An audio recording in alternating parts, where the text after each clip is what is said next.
Hello and welcome to By the Horns, a Bitcoin podcast about South Africa. All right, guys, before we get started, I just want to apologize that I haven't made any shows in the last couple of weeks. And I do have a good excuse for that. It's because I got married. So, yeah, I've been doing the married thing and a little bit of honeymoon. So, haven't been really making that many shows, but back on it again now. Anyway, so in this episode, I spoke to Anita Posch. Now, Anita is an Austrian Bitcoin educator who's been traveling Southern Africa for the past few months, spreading the good word of Bitcoin.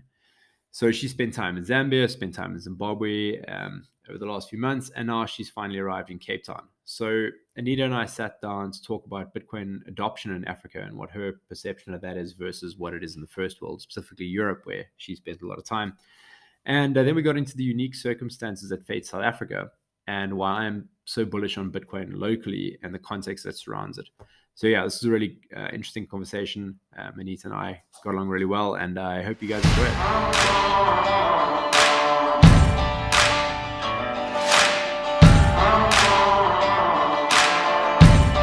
Welcome to my house. Good to have you. Thanks for the invitation, Ricky. It's Hello. A pleasure. Thank you so much, and welcome to South Africa. I understand you've been here a few days now. A few days, yeah. A little bit outside of town, in Komiti. Komiti. It's very nice. Yes. It's very nice. The weather is cold. Yes. But the water is cold. The weather is great for South Africa at this time. Yeah. And we've been enjoying the sea every day for 1 minute. So you've been doing the Wim Hof with everyone else in Cape Town? I'm trying a little bit of doing Wim Hof, but yeah, it's more like the mature ladies do it, because I've only seen like women sitting in there for 20-25 minutes. Yeah. So they really... It's weird. It became very big in South Africa about a year ago. It took off again, like where it came through waves. But a year ago, it became very popular again. So now everyone in Cape Town is going and sitting in the sea for a few minutes a day. Yeah. It's good. It's good, I suppose. Whatever makes people healthy. Yeah. And I'm too much of a... It's not for me. I get too cold. You're too much of a surfer. Yeah, I like a wetsuit. Yeah. But the water's cold enough, that's for sure. I can imagine. Yeah. And so tell me, you've been traveling now through Africa for a couple of months. How long have you been on the road for? It's not a couple of months, because I was in between. I was in Miami at Bitcoin 22 at the conference. And I also was in Austria, because I left my apartment and I left Austria behind for a little time, because I'm a nomad now. Yeah. But in March, I was in Zambia and Zimbabwe. And with Bitcoin for Fairness, and where my goal is to educate as many people as possible, especially in emerging countries or in countries where people are disadvantaged because they live under authoritarian rulers and governments, and to share Bitcoin knowledge there. You might have to go back to Europe soon. To share Bitcoin knowledge? Yeah. With authoritarian governments. Yeah, exactly. I left it also a little bit like in anger. I mean, anger is the wrong word, but I'm disappointed. And I think it's really weird that we in Europe start to be better than China in that regard, Especially Austria. It's a strange one, because Austria was like, I mean, I don't mean to bring this up because you're an Austrian, but I love Austria. It's a great place, but it's very sad to see that they were kind of leading that charge and curtailing people's freedoms. How do you think that Austria is leading here? So Austria was the first country to mandate fining people for not getting vaccinated, for example. Oh, that's the topic you're talking about. Yeah, I don't know. I mean, we are an old command and control country. I think we have a very sad history with who and things like that. So there's a little bit also of this old thinking, I think, in especially in the rural areas, but I think you have that in different dimensions everywhere. But to be honest, that's one of the reasons why I left. Not so much because of COVID, because I always this is not a topic I wanted to discuss ever. I don't say it now because of our conversation, but in general, I try to not watch too much TV, or actually no TV and no news anymore, because I get my news where I want. The big things I'll get to know them anyhow from my friends and stuff. There's a lot to learn from that. Hey, you can manage your mental health very well by just cutting out mainstream news, and you can be a lot more at peace when you're not listening to the fear porn every day. Absolutely, because it's not of my interest if there is a traffic accident or a plane accident somewhere, it doesn't change my life. There are other more important things to learn. Like teaching people about Bitcoin. Exactly. No, absolutely. I mean, I spent some time in Austria, in Innsbruck. Oh, really? I was there in summer 2019, and I was just amazed. It's such a beautiful place. Everything works so well, But then again, you walk across the street when the traffic light doesn't tell you can, and then people are angry with you. So really? But that's also because it was in the Tyrol. They are just even more conservative than people in Vienna. Yes. So in Vienna, you can go across the street when the light is red and nobody is looking at you.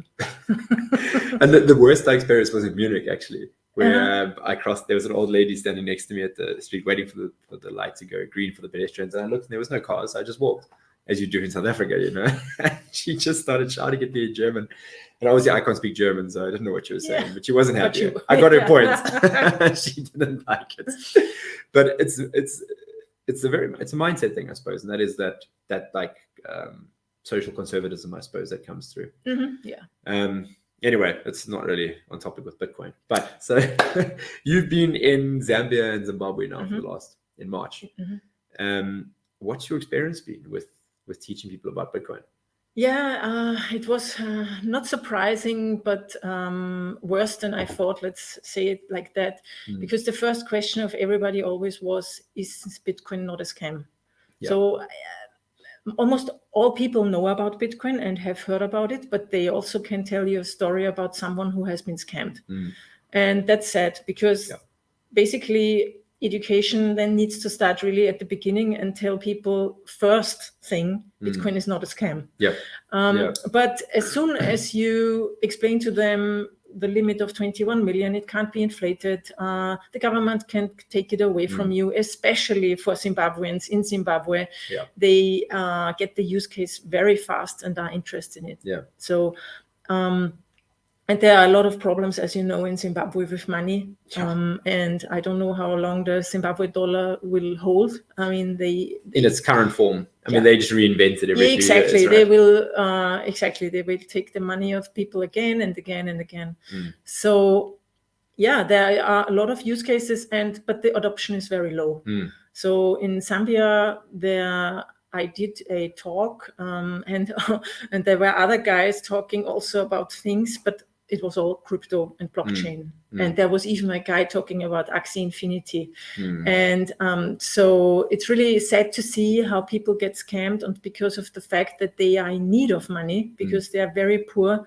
They also have very low financial literacy, I would say, even lower than in European countries, because I also didn't know how money is made, actually, not made, but how money is created. The fiat system, I wasn't aware of the fact how euros are created.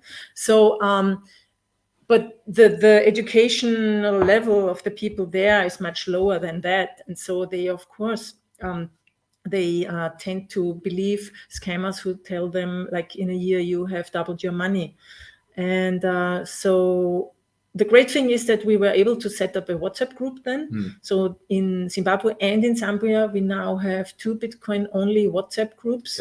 And in Zambia, next weekend will be the first Bitcoin-only meetup. Oh, really? Yeah. It's exciting. Exactly. And I'm very happy about that, because that's what I want to do with Bitcoin for Fairness. Like, sharing knowledge and supporting them in building their own community, because that's what is the most important thing. And also in Zimbabwe, we've got the WhatsApp group now, and I will go back to Zimbabwe in June. And we even got some aspirational miners there. So I know that the first S9 miners are being sent to Zimbabwe at the moment. Really? And I'm looking forward to visit the site and bring like a report from there. And that's very interesting, because Zimbabwe, obviously off-grid energy production in Zimbabwe is going to be the only way they can electrify the country again. You know, you can't have a centralized electric system rebuilt because there's no money for it, and no one's giving them loans anymore. Yeah, and I mean, CESA is completely unreliable. So if you have load shedding whenever they feel like. Yeah. And so also I was visiting Nimbe Fresh. Don't know if you heard of the project. It's a big farm, and they did with the Sun Exchange actually from Cape Town. They did a crowdfunding where you could buy solar cells with Bitcoin. Yes. And I visited the site, and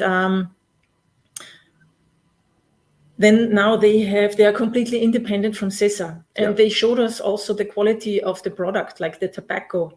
Now with the continually having power, the product has much more higher quality than before. And so I think, yes, there are a lot of farmers who already have their own solar power panels. And interestingly, exactly the guys who want to start mining there, they have already a solar power because they need it for their farms. Yes.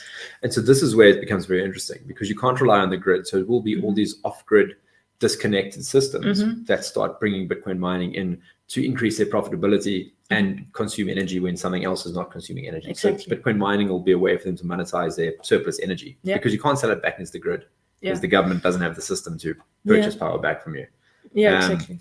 So this is very exciting for big farmers like Nimbe Fresh, who are with Nimbe Fresh, it's not Nimbe Fresh, but it's just an idea. So but I mean, if you're a big farmer like that and you're operating at the, let's say, 100 kilowatt level of power production, you can collect quite a few S9s in there. And that's right. I mean, we're starting with a much smaller scale, and it's basically to have a proof of concept and maybe to grow it from there.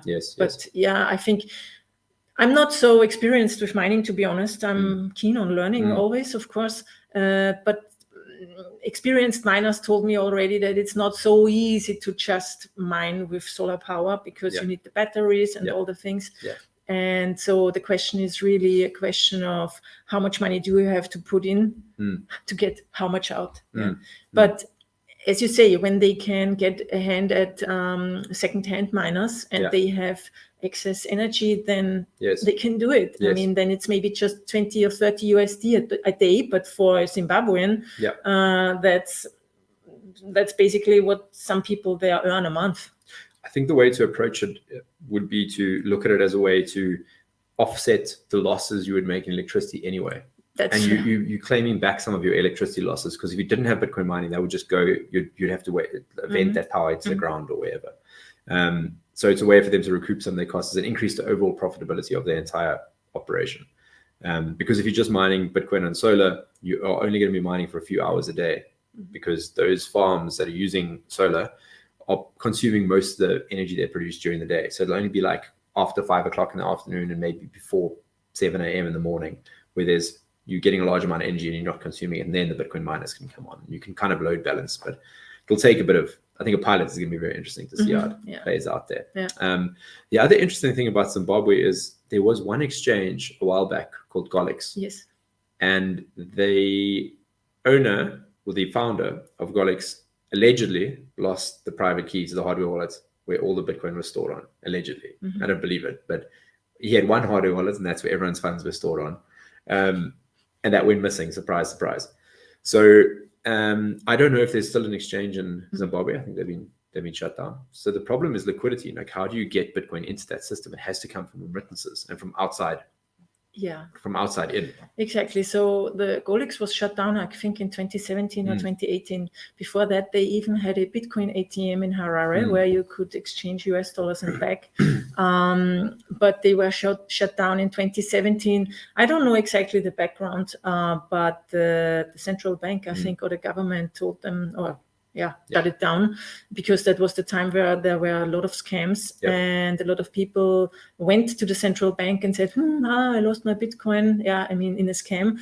But then therefore they took this exactly as an excuse to shut everything down, because the Zimbabwean government even said publicly, we want to keep Bitcoin offshore. I mean, I don't know how they want to do that, but you can try.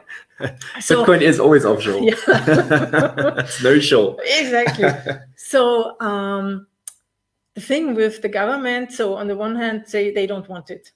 And now I met guys, Zimbabweans, who live also in Zimbabwe, who started a new exchange, but they registered it in Botswana. Okay.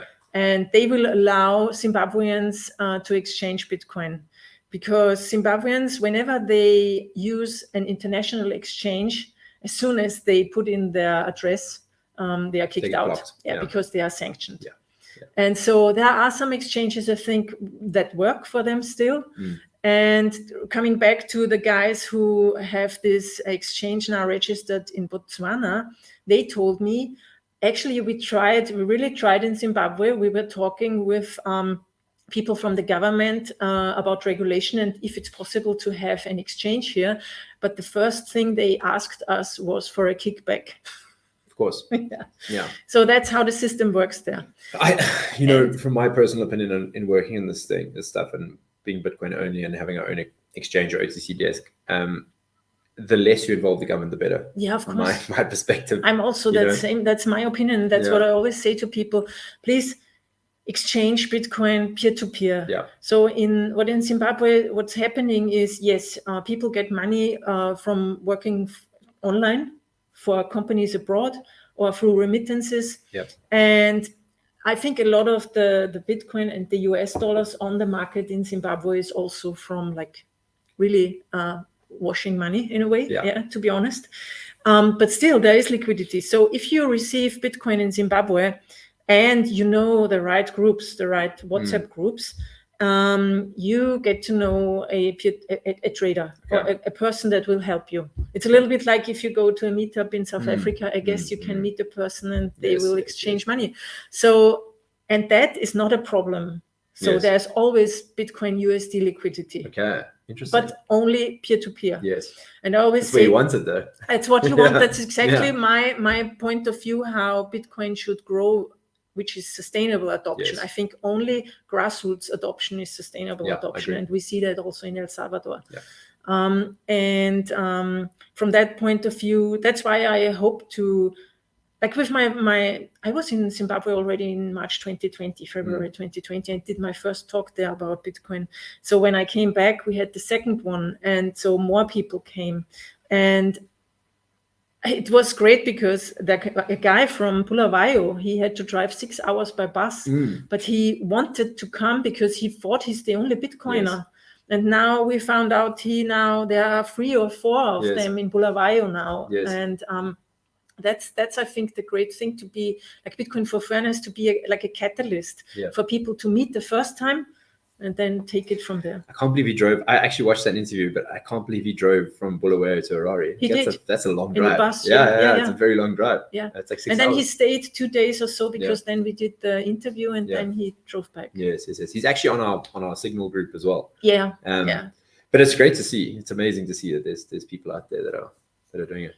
But peer-to-peer it's the only way to grow it sustainably, because it'll just get shut down otherwise if it becomes too dangerous to the authorities. I guess so. And also you have the privacy implications with KYC. Yeah, absolutely. I mean, the hacking risk that happens every single day. That's the next, No, but I mean, not just coins, your KYC information being hacked. Yeah. That happens every single day. Also, we saw it happen with BlockFi now. It wasn't even them that got hacked. It was HubSpot that got hacked, their CRM system. And they say, okay, well, sorry, it happened to our CRM provider. But so it was the marketing data, right? Yeah. But I mean, it was I think it was even down to address level. Yeah, I mean, I to be honest, I was in the Ledger hack.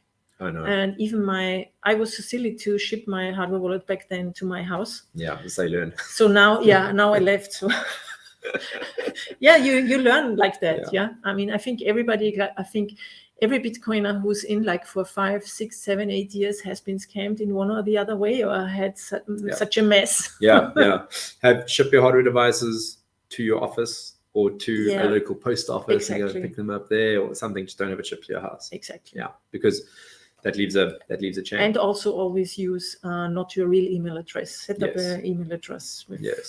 And make use of retailers who delete your information. So, for example, the CoinKite team deletes your information after, I think it's 30 or 90 days. They delete all your information. So they don't have that information on hand anymore. And that's easy for them because they're not selling Bitcoin, so they don't get caught up in the regulations surrounding financial transactions. They're just selling hardware. So they don't have to keep your information. Unfortunately, in South Africa, if you are selling any financial product, Bitcoin isn't regulated yet, but it's going to be regulated in the near future. You have to keep that information for 5 years, that's compliant with regulations. In Australia, you have to just if you're a business, you have to keep it for 7 years. Just if any business. So for instance, I have an online course about Bitcoin, and at the beginning I sold it because I needed to earn some money, of course. And then I stopped doing that because I would have had to keep the customer information for 7 years, and I didn't want to be responsible for that. I mean, it's a big responsibility. Yeah. Especially if you take someone's address, because now they can be subject to physical attack, which is, Exactly. It becomes a very big responsibility. Okay, so you've moved on from Zimbabwe and Zambia. Now you're in South Africa. How long are you spending in South Africa? And are you trying to meet the community down here as well? Yes, exactly. I'm spending 3.5 weeks here. Oh, nice. And so today I'm meeting you, tomorrow someone else to make an interview. And I think there's some sort of small meetup next week. If there isn't, there will be. I don't know. Yeah, exactly. And I would also, I wanted to ask you, in the last week, I'm here on the 17th or 18th. I would like to do a small meetup, maybe. For sure. That would be nice. Yeah. And in between, I'm going to Mossel Bay. Nice. To meet up to Herman, exactly. Yeah. I want to see what they have been doing and also support them. I'm bringing a Raspberry Blitz. Okay. So you're lucky you found one. I found one, but in Germany, I directly from the producer, Fumo, So I asked them, do you still have one? And he said, yeah. And they sent it to me. And so we set up the node. Okay. And I brought some hardware wallets. I hope I can bring them because Trezor is donating some hardware wallets. Yeah. And we thought it's a good idea, or Herman said it's a good idea, so that the shop owners, the guys who already accept Lightning as a payment, that we can set up a hardware wallet with them and show them how to self-custody their money. Absolutely. And I'm also trying to learn a lot because I'm interested in how they facilitate the payments and especially how the guys then can buy the goods they need. Because I think it's not that easy also here. Exactly. What the problem we have everywhere is that people need local currencies to pay for things. Yeah, for sure. So what I like most about the Bitcoin custody project and what Herman is doing there is he's not trying to be prescriptive to the community on how they should adopt Bitcoin. He's working with the surf coaches who live in that community, and they are the guys going into the community and trying to figure out how to solve this problem. So it's not South Africa has had Europeans come here for 400 years and try to prescribe their solutions, and the top-down approach doesn't work. So they're doing it the other way around, and they're taking the grassroots approach and seeing what sticks, seeing what works. And I think it's been pretty successful thus far. What they are trying to do is to get the shop owners to come to terms with Bitcoin security, and that your funds won't be stolen. They can't be stolen if you custody it in the right way. Because inflation in South Africa is a big, big problem. It's not as bad as Zimbabwe, obviously, and a lot of other countries. It's not as bad as the US currently. But 7.5% to 10% inflation is standard. 6% inflation is kind of the norm, and that's official. So if you look at the unofficial inflation statistics, you're probably over 10%. So, I mean, when I was growing up, a large can of Coca-Cola when I was in primary school was 2 Rand, and now it's over 10. So that's 5x, and just in 20 years.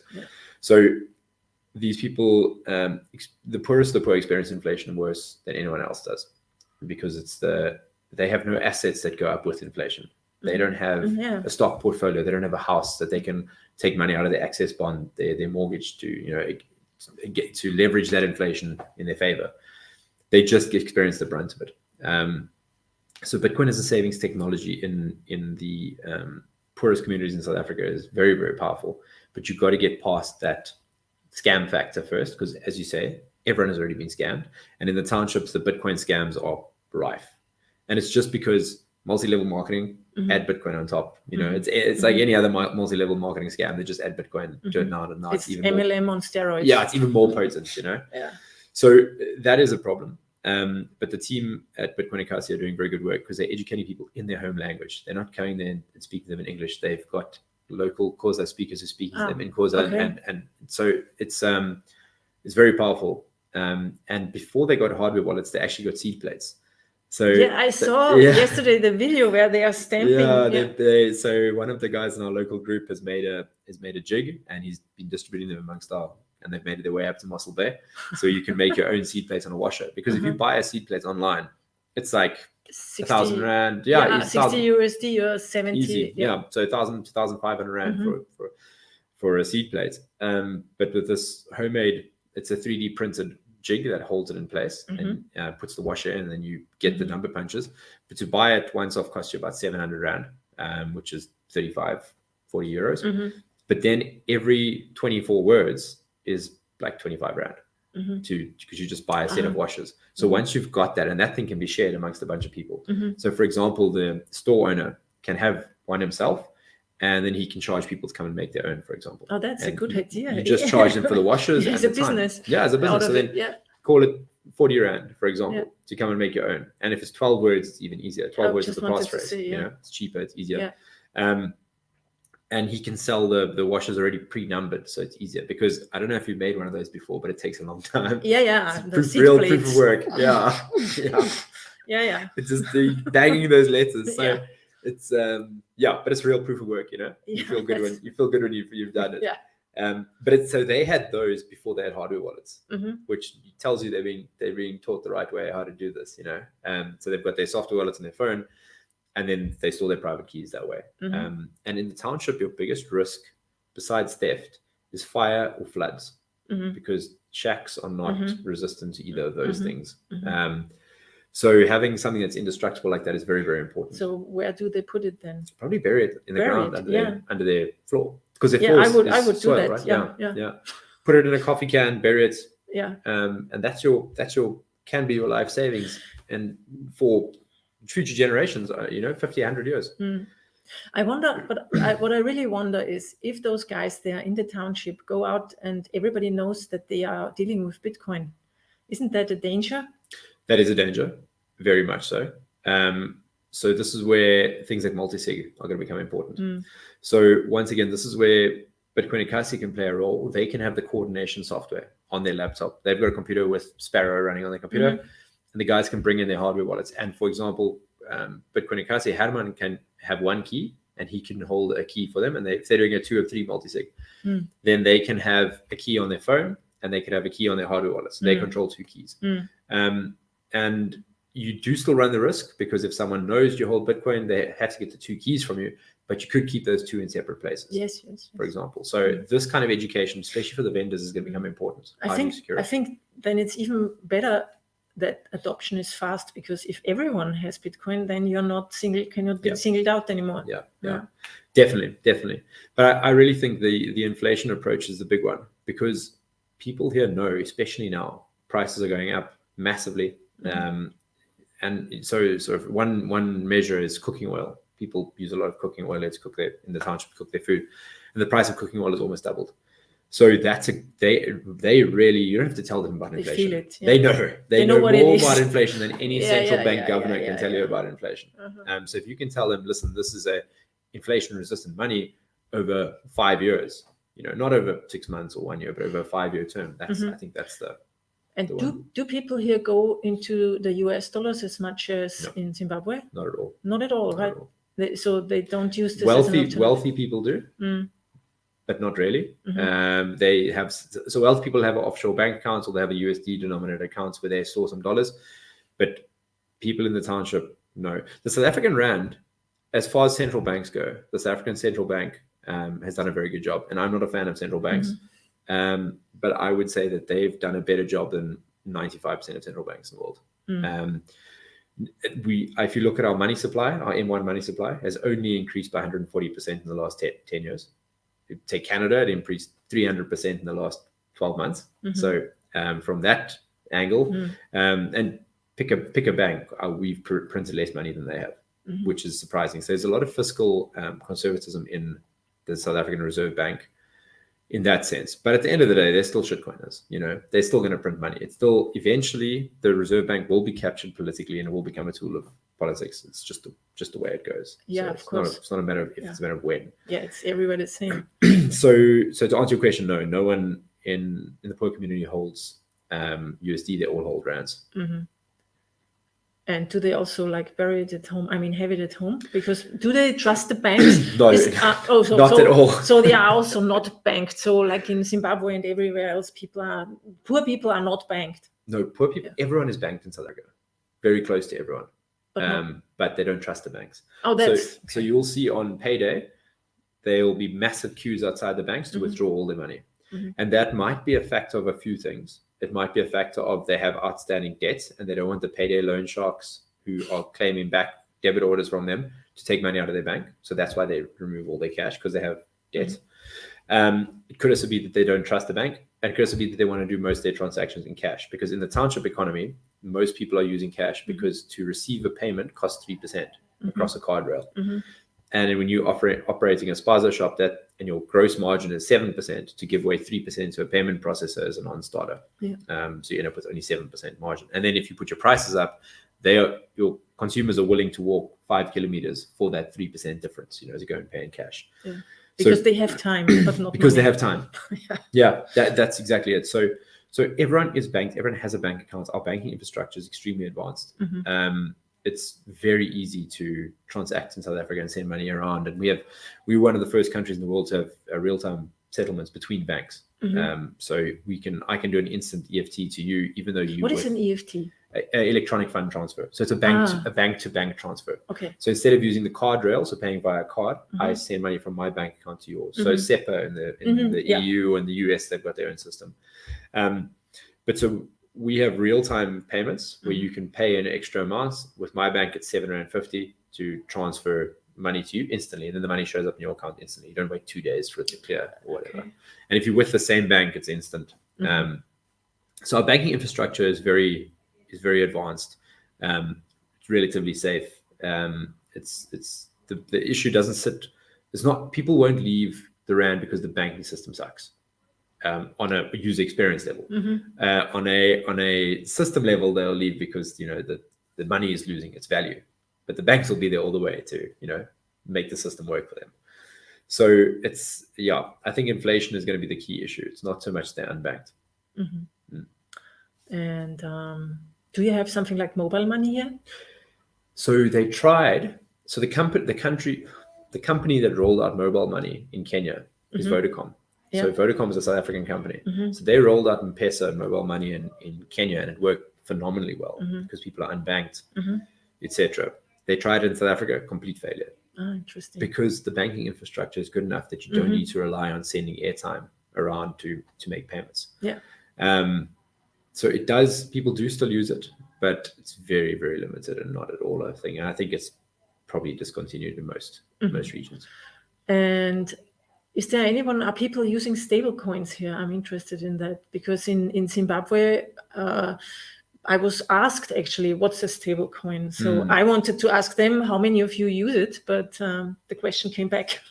Yeah, so we have stable coins. There's a few people building stable coin rands, stable ZARs as they were.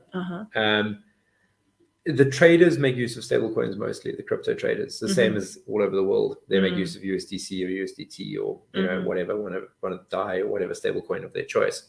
But no, there isn't really a large following for a stable coin yet. I could see how it could work, specifically with Taro, for merchants to accept Bitcoin payments and immediately convert it into a stable coin.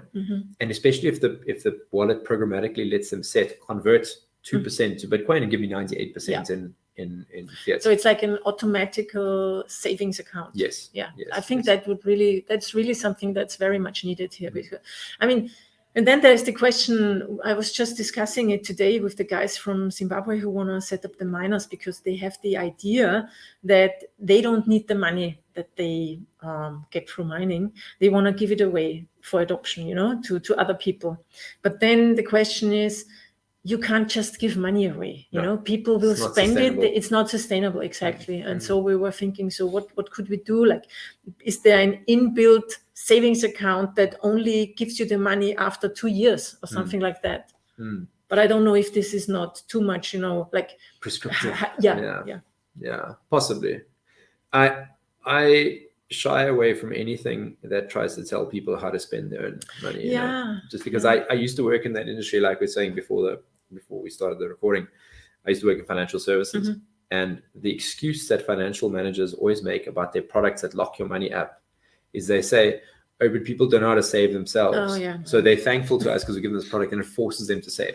No one's thankful that they're forced to do anything. That's just something they tell themselves to make themselves feel better because your money's locked away for 5 years. So that they have the money to work with it on their exactly own, because then they can go do whatever they want, and after 5 years your returns have been poor. There's no repercussions. They're like, sorry, well, you can move it if you want. You know, it is what it is. The ship has already sailed.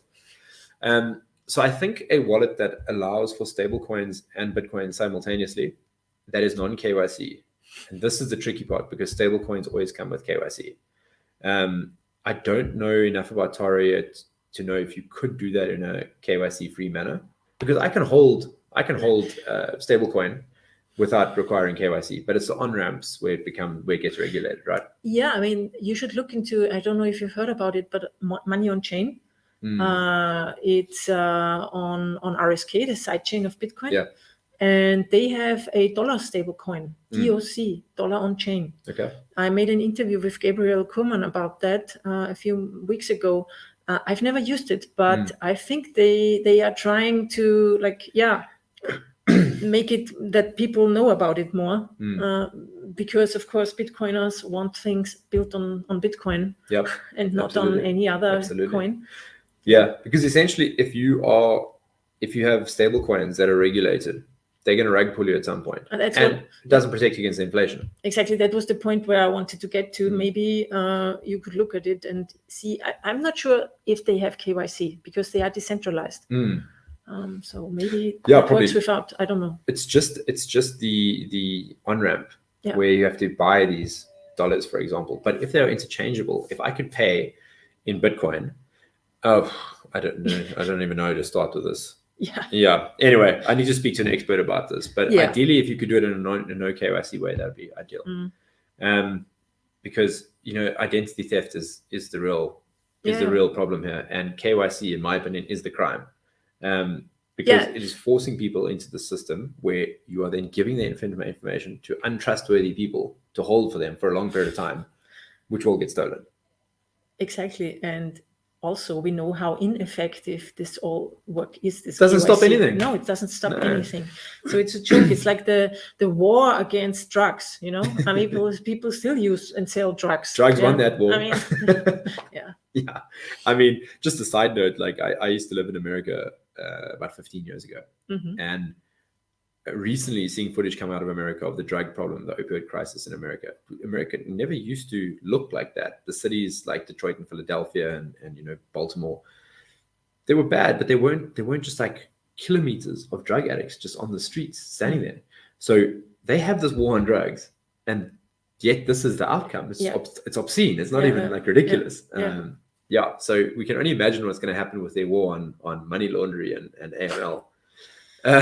It's going to be, even if that's the outcome from the war on drugs, I can only imagine what this is going to be. Well, a digital panopticon, I suppose. Yeah, definitely that's where we go. And that's why it's so important to educate people on self-custody, right? And that's what you're doing with Bitwise. Yeah. So my co-founder Brandon and I decided a while back that we saw this gap in the market that for people to get Bitcoin, the best channel to distribute is through financial advisors, because they're speaking to all their customers all the time. And every single time a financial advisor meets this customer about investments, his client says to him, tell me about Bitcoin. And inevitably, the financial advisors all say, don't worry about Bitcoin, it's a scam, because there's no incentive for them to tell their customers about Bitcoin because they don't make any money on it. So we built a system where they can advise their customers on Bitcoin, set them up with their own self-custody address, place orders for their customers, and then the Bitcoin goes directly to the customer's hardware wallet or multi-sig or whatever it's got. You have financial advisors in this brokerage in a way? Well, this is where it gets interesting. So we built this whole system, and we were under the impression that yes, we might be a bit early because Bitcoin regulation is coming. It'll become a financial asset, and advisors will be able to sell it. Turns out that the regulation has not come yet because the South African government is very slow to do anything, which is a good, a good and a bad thing. Use it now. Build. So that side of the business hasn't really taken off. We've got a few advisors advising customers, but it's not really allowed, is how it works. So we actually, anyone watching, we have 0 advisors advising customers on Bitcoin. We don't want to get them into trouble. But so that side of the business exists still, and we're ready for that regulation to come, because then we've got the whole infrastructure built. But what happened in the interim was we found that there's a massive retail demand from people who want self-custody, and Bitcoiners already who are into self-custody and just want an exchange they can buy Bitcoin from and have it sent directly to their self-custody. Then with the other services that come with that, like DCA and things like that. So that's been our drive, and we don't hold anyone's Bitcoin at all. I mean, you could technically say we do for a brief period while they send us their money, and then as soon as it reflects, we send them their Bitcoin. So there's that period. So I know some of our, I would say, supporters who point out flaws in our business model will say that to us, because they come from a good place. So yes, we are working on reducing that amount of time we handle the Bitcoin, but by and large, it goes to you, and we don't hold your Bitcoin for any longer than 2 hours, for example. So that we self-custody only, it goes to them, and then we do constant education with our clients who want it. So if, for example, you start with a hot wallet on your phone, then you can come for us, get education, learn how to set up your hardware wallets. And we've got a lot of customers who use multi-sigs now. So we've set up the multi-sigs for them. We've got a Bitcoin will, which is like if you die, so your family can get hold of your Bitcoin. So it's like we take a sharded approach. So you put your everything works with let's take the single sig hardware wallet as an example. You have a hardware wallet with a passphrase. This is key. So you can keep your seed words in one document, and a second document which goes alongside the document is kept by a trusted partner, like your brother or your father or some family member. They keep the other document which contains your passphrase. So the two have to come together in order to access the funds. So in the one document, you stipulate, here's my seed words, here's the wallets, etc. Everything is held in it, and here's the letter saying, yes, this person can get the Bitcoin and they're duly authorized to act on it. And you need to go and speak to this person to get the other document to bring the two together. And now you have the seed words and the passphrase. So even if you don't have the device, you can still recover the Bitcoin. And then your list of instructions of who it should go to. And then obviously we can also act as an administrator in that process, where the both parties might not understand Bitcoin. They can bring the documents to us, and then we administrate and send the Bitcoin where it's got to go. So yeah, we've got a couple of product lines there. We've just launched our packages, which is basically, it's what we've been doing for the last 2 years, or last year, but it's a streamlined approach. You can book them online. So you can book a 15-minute consultation session with one of our staff. So if you've got any Bitcoin question, you come speak to us. So yeah, that's in a nutshell what we're doing. We are launching the DCA product pretty soon.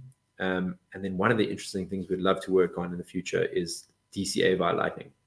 Because the current problem with dollar cost averaging to self-custody is there's a minimum threshold where below a certain amount, it doesn't make sense to send it to you anymore. If you come to me with €1, the on-chain fees are, let's say 10 cents is 10% of the fee. It doesn't make sense to move that amount. So with Lightning, you can get around that. And now with the tools being built by Sovereign, for example, where you can lease liquidity and Lightning channels, it becomes a lot easier, because managing a Lightning node is actually a job. It's hard work. It's hard work, yeah. So if you can lease that liquidity from a company that specializes in that, it makes it a lot easier. So the aim would be to have all of our customers open Lightning channels to us, and then they can stack in DCA, and we can do stacks hourly. Yeah, and they can stack like 50 cents. Exactly, exactly. Because we've got the banking integration set up where you can link your bank accounts and then make a payment, EFT payment to us.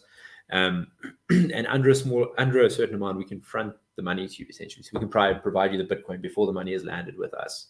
Because it's an EFT, a bank-to-bank transfer, you can't reverse the payment. It was very difficult to reverse the payment. So we know at 99% certainty that the money is going to land with us.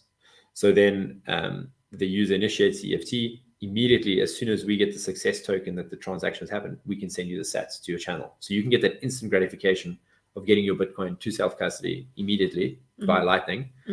And we know that even if something goes horribly wrong on that transaction, and we lose all the money on that transaction, it's limited to under a certain amount, and it's only one user. So the damage is limited. So we just build that into our threat model. But yeah, so these are all the avenues we're looking at. And when did you start the company? We started February last year. And how is adoption going? I mean, how's the user growth? I mean, you don't have to tell real numbers, but just give an example or an estimation of the growth. So growth has been pretty good. We've been limited by our product offering, which is just straight to self-custody Bitcoin. And we've been limited by our minimum. So we started with 20,000 Rand minimum, which is, what's that, 1,500 euros, roughly. So quite a large minimum order. And then we've scaled that down as we've grown. We've scaled it down to 5,000 Rand. So we've brought it down by quite a bit. But the aim is to bring that all the way down to 500 Rand so that users can buy smaller amounts. So the aim is that you on a weekly basis can stack 500 Rand of Bitcoin to bring you to like 2,000 Rand a month. But that's the aim. So growth has been good. And then we're very positive that when we launch our new product lines, we'll grow more. But you have to do KYC too, right? Yes, unfortunately we do. Yeah. But I do want it to be known that we do it begrudgingly. We don't want to do it. Yeah, I know. It's not, none of us in our company agree with the idea. Yeah.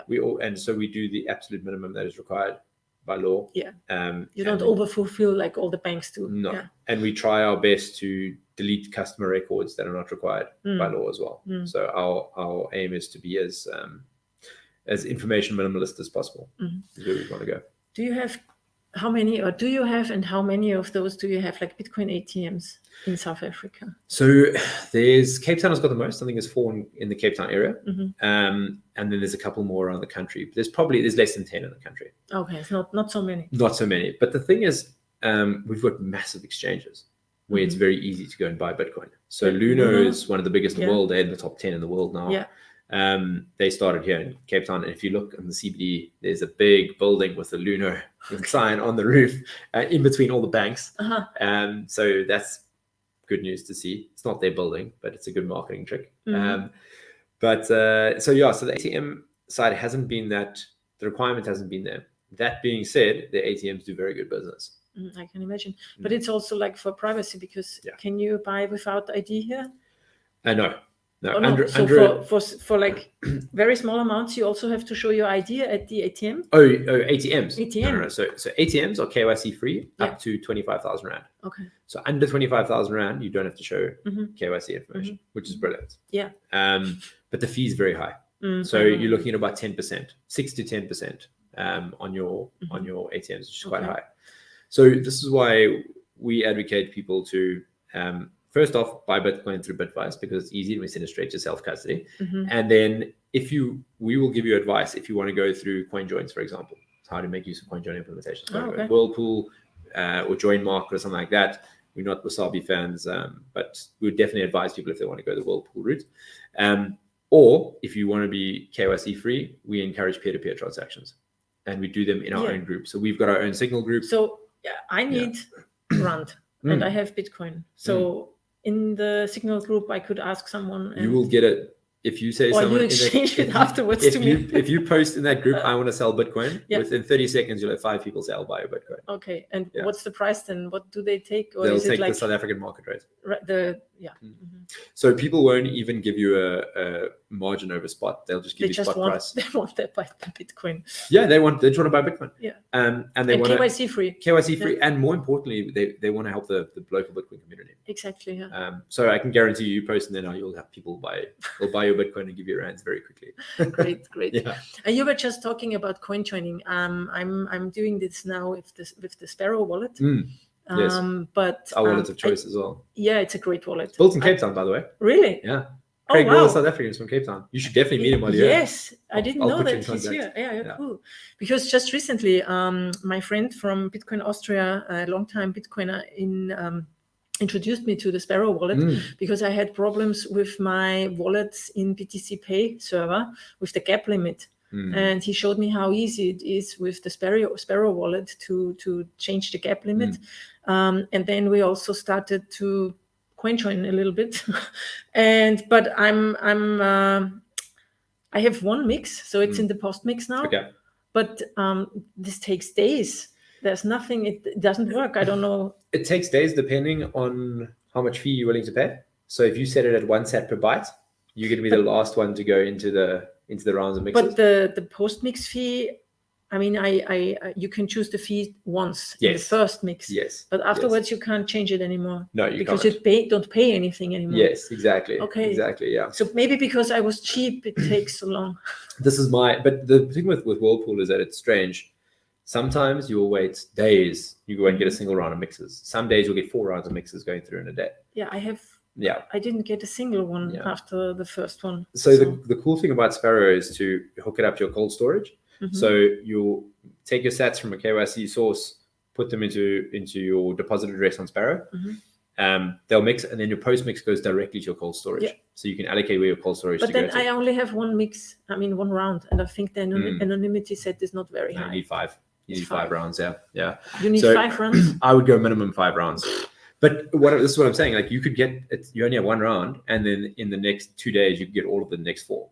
Yeah. So it's a case of. But then you need basically a second computer to leave it running, right? Yes. Yes. Okay. Yeah. So it comes with its nuances. Exactly. Yes, for sure. But this is so I'll put you in contact with Craig and you can set up a meeting with him. But it's sort of built in Cape Town. And we went through many different wallets with Bitvice to figure out one to distribute the sats to our customers. Mm-hmm. We've tried them all: Blue Wallet, Green Wallets, Exodus, and Sparrow, and we found that Sparrow is by far the best. Yeah. Just because one small feature, you can upload a CSV file of addresses and amounts to send to. So if we're distributing to 20 people in one transaction. Oh, because you upload the addresses and the amount into Sparrow, and Sparrow does the rest. And say send, and then it sends in one, because you want to send them all in one transaction, right? Yes. So you want to send, because then you minimize fees. Yeah, of course. Yeah. Oh, so you can send all those in one transaction. Yes. Oh, that's interesting. And instead of having to type them in manually, you can just upload a CSV. So our system for that group of transactions can generate you a CSV. We then just take that and upload it into Sparrow. So it makes the whole process a lot easier. Yeah. So thank you, Craig. You made our life a lot easier. So you said Bitcoin is not regulated in South Africa. So is there a tax on it? Currently, it's treated either as income tax or capital gains tax, depending on the duration you've held it for. So the rule of thumb is if you've held it for more than 3 years, it's treated as capital gains tax. Mm-hmm. If you've held it for less than 3 years, potentially it will be treated as a trade and treated as income tax. So if SARS, the revenue service, sees that you've been trading like a degenerate, you're going to get hit with income tax, which is why we advocate people don't sell your Bitcoin, don't trade for shitcoins, just buy and hold, accumulate. And capital gains tax, you're going to get taxed at 18%, whereas income tax, you're going to tax in your income bracket, and our lowest bracket is 18%.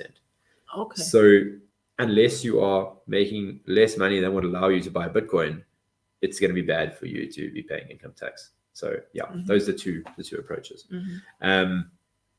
If you are buying things in Bitcoin, then but basically it's a trade. I mean, you're paying in South African rand, so you change Bitcoin to rand. No, but so if you are paying someone directly in Bitcoin, then there's no record. There's no. Oh, you mean that, that's mean? what you mean? Yeah. So it's in that sense, it's much easier. So let's say you meet someone, and you want to buy, I don't know, whatever, something from them.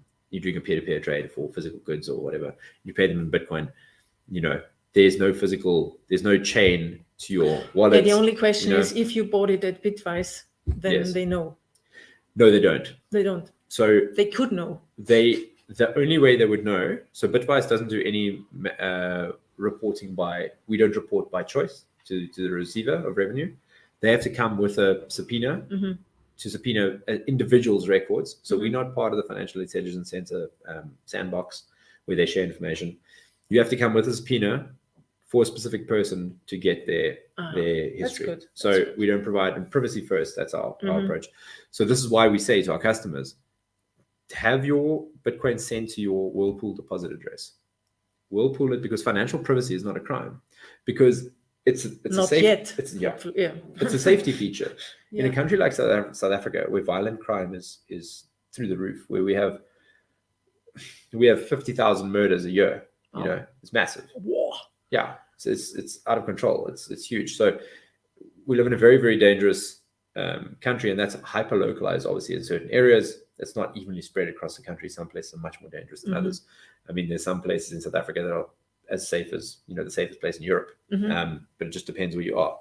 But the point being that if I have all of my sats in a self-custody wallet and I go and pay someone in Bitcoin, that person can check the blockchain and see all of my transactions and see all my sats. And you might see, oh, this guy's got X amount of Bitcoin. I'm going to follow him home and hold him up and steal his Bitcoin.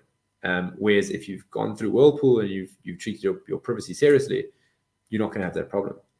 So it's a safety feature. It's not because you're trying to dodge anything. It's because you're protecting yourself and you have a right to financial privacy. And I mean, the easiest step, I think, is to use separate Bitcoin addresses for each transaction. That's where it starts, and don't reuse an address. Never, ever reuse an address. And so this is one of the things we also do is users upload their address. So we encourage people to just, every time you want to make a purchase, just give us another address. The next step would be to get users to give us an XPub, and it can just randomly generate an address as well. That has privacy trade-offs, obviously, but it is better than using the same address every single time. So there's a couple of product enhancements we're looking at here. So what are the languages here, the regional languages? English is the official language, right? No. We have 11 national languages. Okay. I was just thinking about translating my book. So we have 11 national languages. English is one of the least widely spoken. Afrikaans is actually the most widely spoken language.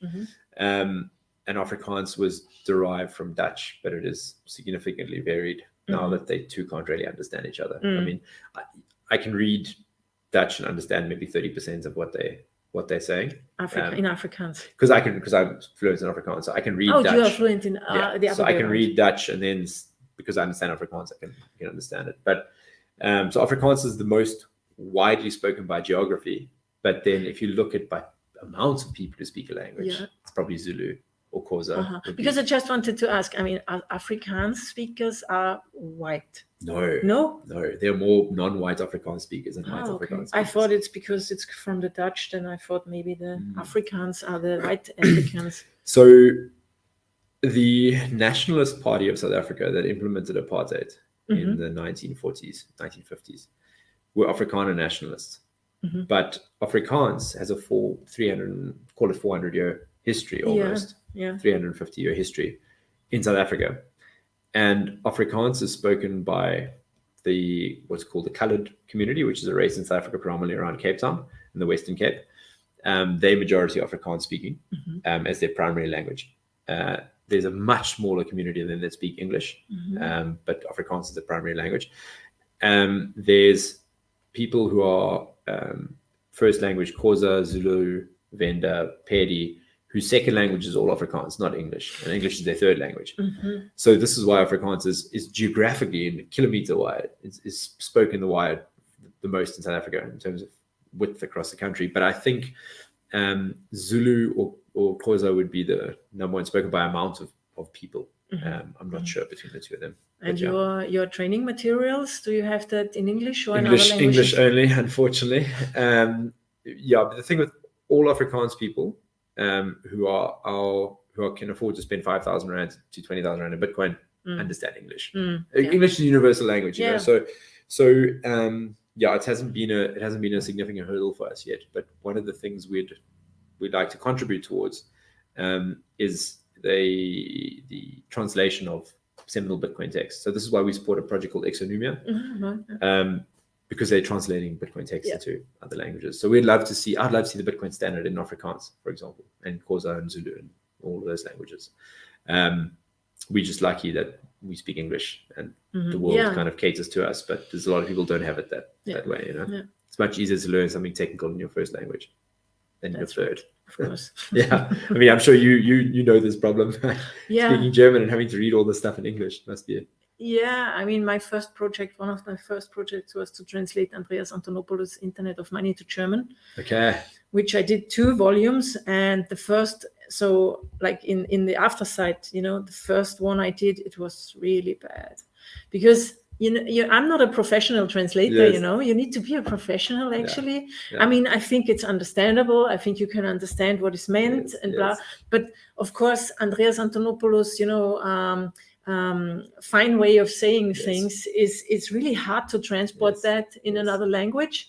And then with all the technical words, terms, there is not even a word in German. What's the word for blockchain in German? Yeah, I mean Blockkette, but nobody would say that. Exactly. Same in Afrikaans. You say Blockketting, but no one would say that. So it kind of gets anglicized, I suppose. Yeah.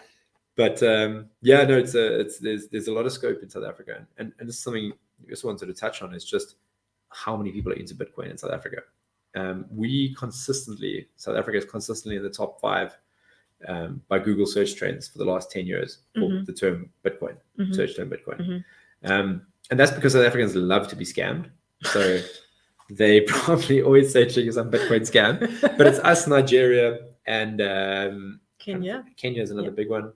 Australia is pretty big as well, I think. You mean? Yeah, but globally, I mean, Kenya, Nigeria, and South Africa are always in the top 5 searching for Bitcoin. So everyone's heard about it. Everyone knows about it. Not everyone knows about it that much, but it became very popular in 2017. Yeah. And that's when everyone kind of heard about it or the normies heard about it for the first time, Me too. No, not for the first time, but that was the time when I got into it. Yeah. And then now, fast forward 2022, it's in the news again. And now they're like, well, I still don't have any Bitcoin. Yeah. Maybe I should get some, because when I heard about it then, it went to 20,000. Then I heard it crash. I thought it was dead. And now it's like 60. And the thing is, you convert it into rand terms. We hit 1 million rand in South African rands to the Bitcoin.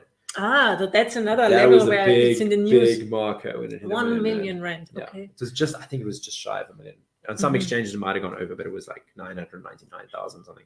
So that 1 million rand is a big psychological level where it's in the news. Is there a number of accounts on exchanges in South Africa? Because, I mean, you can't really count Bitcoin addresses or something. This is silly, because you can't say it's one person. So, I mean, there are still enough people who do that. but I mean, by the number of exchange accounts, we know it's about 100 million or something worldwide. So South Africa is a tricky one now, because Luno has operations in Nigeria. They have operations in Malaysia, Singapore, the UK. So the Luno total customer base now, I think, is 7 million. Okay. But I don't know how much of that is South African. Yeah. I think, according to the SA Reserve Bank, as of 2019 or 2020, there was a total of 2 million people who held cryptocurrency in South Africa. And how many people live in South Africa? Call it 60 million. 60? Yeah. But it's almost as much as Germany. I think they have 70 or 80. So it's our population in the UK is very much the same. Oh, okay. So 2 million people in a population which isn't as financially mobile as the UK. I mean, I don't know how many people hold Bitcoin in the UK, but 2 million is a good number, So and it's gotten there. Let's say 2 million in 10 years. 10 years from now, it's not going to be 4 million. It's going to be it's going to be 40 million. I think so too. I would say 20 or whatever. Yeah. So adoption is high, and it's obviously because numbers go up, so people are excited about that. But it's got this. I think the staying power now is what's attracting people. The interest is they're like, well, it's still here, and those who've held through the entire cycle. The Lindy effect, right? Yeah, exactly. Those guys they've held through that cycle. They've seen the lows, and if they've kept, and they've seen all their shitcoins go to zero, right? Yeah. Myself included. I was a shitcoiner in 2017, and penance to myself to teach myself not to do that again. I was like, cool, I'm going to just hold those shitcoins and see what happens. And I've seen coins delisted. I've seen coins go to zero. It's a sad state of affairs, but never do that again. But yeah, so those people all speak to their family about it. So now when you're around the Christmas dinner table and your uncle's like, oh, you still doing that Bitcoin thing? And you're like, I am. Have you seen the price? Exactly. And more specifically, like in South Africa, you're going to struggle to find anyone who thinks the government is doing a good job. Anyone. Across all political spectrums, everyone thinks the government is useless and incompetent. Even the people who support the current government will tell you that they're useless.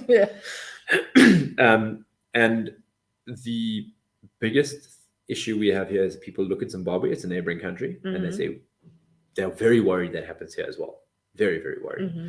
So people are buying Bitcoin in self-defense against the government confiscating your money. Yeah.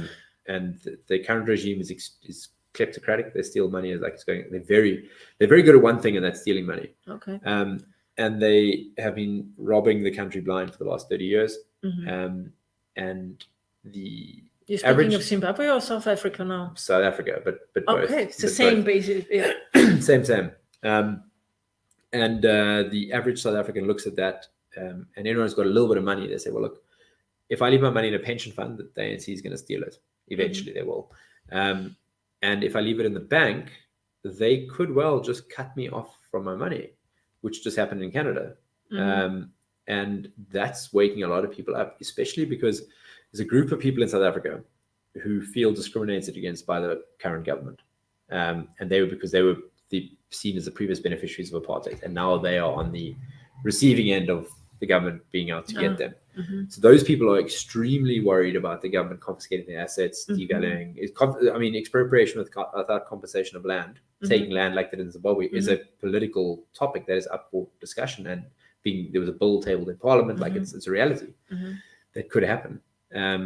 So they see the Zimbabweification of South Africa as a Zimbabweification. That's interesting. It's I a never heard verb. that word. Yeah, that's a new word. They see that as a imminent threat, and Bitcoin being a life raft for them, which it is. And I think the current situation and what happened in Canada with the trucker protest, and what happened with the US confiscating first Afghanistan's sovereign reserves and then Russia's sovereign reserves, has made people realize that you cannot trust banks with your money. So that sentiment is only growing. It's not shrinking. And Bitcoin is the only viable solution we have. Because crime is very high in South Africa. So physical gold is also a risk. So normally that group of people would go to physical gold, but you can't have your gold keep it in a vault at home because people with... And you can't keep it at the bank because they take it again. Same problem, right? Same problem. So Bitcoin is really the only answer here. And this is something that we've been working on a lot, is to try to promote education within the Afrikaner farmer community about Bitcoin. Because these people, the Afrikaans farming community, are the most Bitcoin oriented people without knowing it yet, in my opinion. They don't know that they're Bitcoiners yet, but because they fear that their land can be taken, their property. That's one thing, but they share all of the cultural values that Bitcoiners share as well. So the overlap between these two groups are massive. Things like low time preference, things like emphasis on family values, eating good food, respecting your elders, like all of this kind of stuff that kind of is permeated into Bitcoin culture. These people have been doing it for like centuries already, so they are naturally kind of have an affinity towards Bitcoin. And so that's something we're trying to focus on, is get this community into Bitcoin, because when the South African government collapses under its own weight, because political change will not, I don't think will come. It will have to be something that happens de facto. Those communities that self-organize will be the communities that survive and can thrive. And you have to have capital for that. So if you're relying on the rand as a preservation of your capital, you're going to go down with the ship. So yeah, it's interesting. There's a lot of very interesting things happening here, and I think South Africa is the tip of the spear for the world in terms of applying postmodernist constructs to absolutely everything. So it's we are leading the world in that phase of the decline.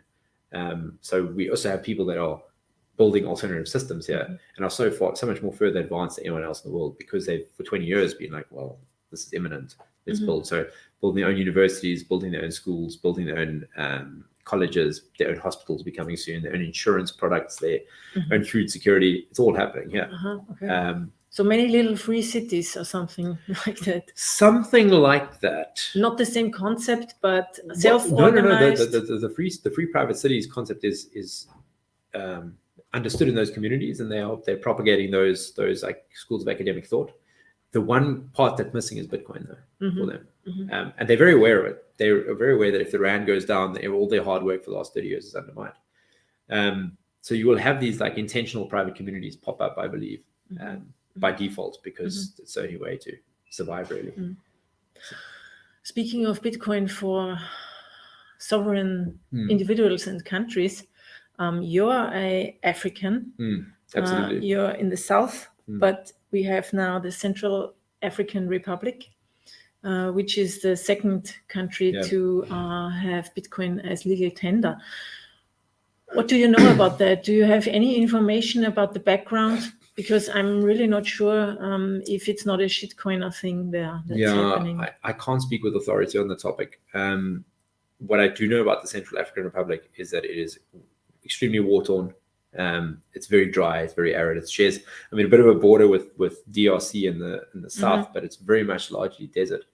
A friend of mine who I studied with, actually, we did conservation, and she worked as a conservationist up in Central African Republic on some of the national parks up there. But it's extremely poor. There's a large amount of poaching. It's war-torn. There's rebels all over the place. So it would be interesting to see if they did this out of necessity, which is kind of the Bitcoin game theory playing out. Would be good to see, or if this was some shitcoiner play by the central bank to try to, I don't know, have another round before the next collapse. I'm not, so I can't speak with authority. I hope that's not the case. I do know the president has 2 degrees in mathematics, apparently. But isn't it also weird that suddenly he has a Twitter account, and in his 19th and 20th tweet, he's a Bitcoin maximalist by the words he's choosing? I mean, that's and we never have heard of him. So, but the thing is, you're never going to hear about Central African Republic anyway. That's right. That's right. And how much do we know about El Salvador before it got Bitcoinized? Yeah, but there was Bitcoin Beach before. Yeah, of course. So they started it, basically. But Bitcoin Beach didn't just start El Salvador. Bitcoin Beach started. I mean, what I'm saying is like from the work they've done there and the model they've proved, they inspired the whole world to adopt this model. But I think that Bukele very definitely came onto it. I mean, I don't know. I don't know him. Maybe he thought about it even before. But like Mike Peterson and Bitcoin Beach, and then now the name Strike. Coming to El Salvador. I think that was the initial. The catalyst. The catalyst, exactly. So there are some guys in this is the source of all knowledge, this signal group of ours. But there's some guys in there who apparently have connections to the royal family in Central African Republic.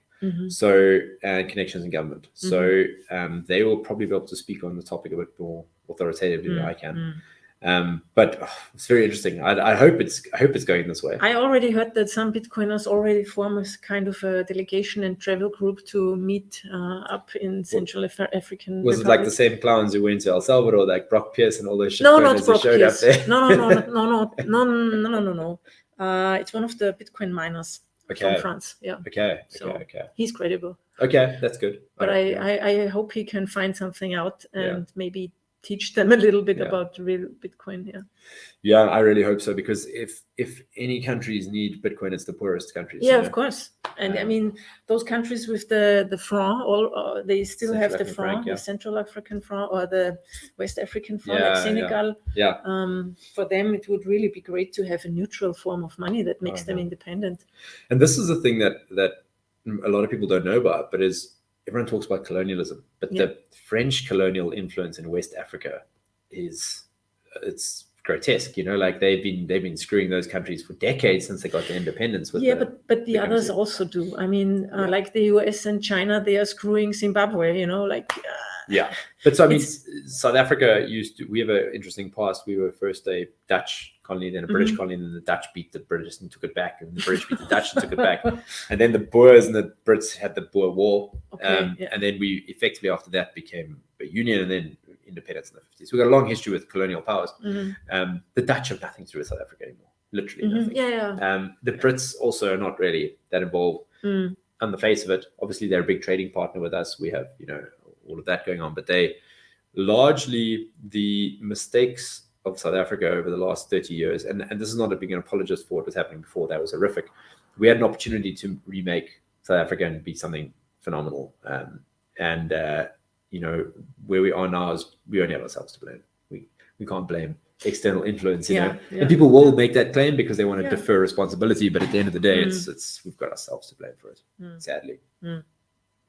So let's end with something optimistic. Well, I'm extremely optimistic. In South Africa, the common trend with people in my kind of friendship group is to leave South Africa, to immigrate, to go to Australia, to go to Australia, New Zealand, Canada, the UK.